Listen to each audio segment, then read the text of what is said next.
Hey there, it's Kat, and I have another card for you. So I'm creating my own background. I start by using Distress Oxide ink, and in this case I'm using Stormy Skies. And basically I'm using a sponge dauber, and I'm spreading the ink all over a card base.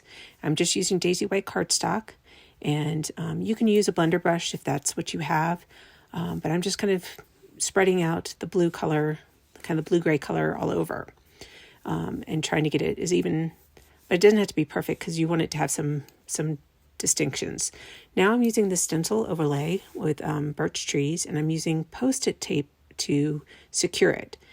I'm lining up the birch trees and taping down that stencil.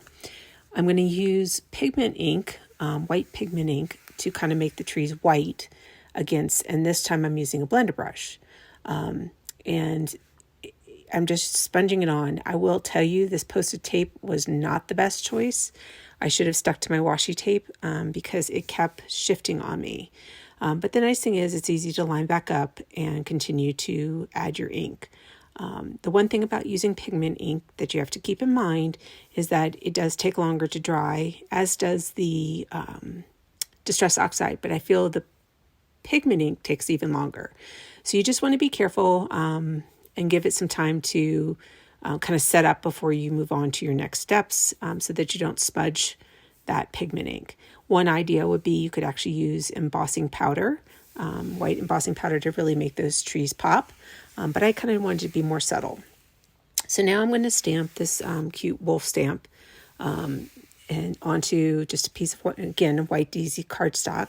I am using this piece of foam behind so that I get a crisper stamped image, and I have a thin cut that coordinates with this. So I'm going to use washi tape this time, just little scraps, and you can reuse that washi tape over and over until it loses its stickiness. Now I've cut that out, and using my Copic markers, I'm going to go ahead and color in this wolf. It doesn't have to be, I just basically used some warm grays to color in this wolf. I just thought the gray would be kind of nice and soft against that background that I've created.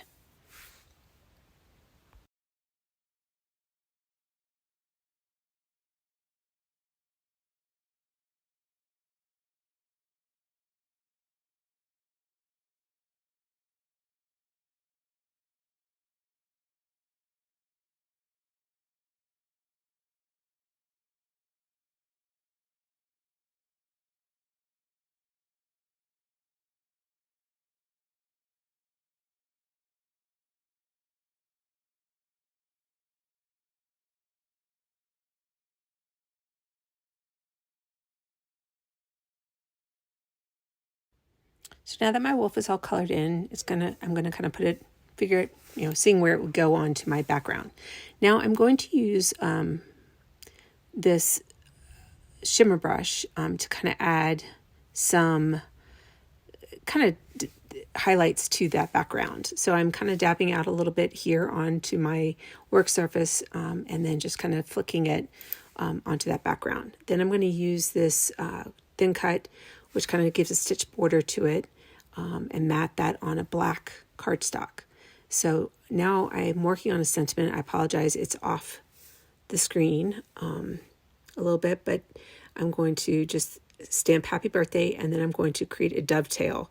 I cut up the center, and then I kind of go in from the two sides, and that's going to go on like that. So now I'm going to go ahead and adhere everything down to my card base. I love using the close to my heart card bases because it's all, you don't have to cut any more cardstock, it's already done for you.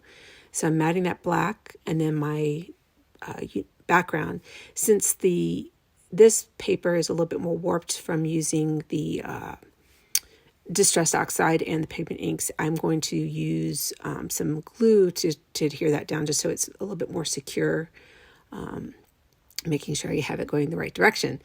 And then I'm going to tack down my wolf, and I'm going to use some foam squares that I have just to kind of have him pop up.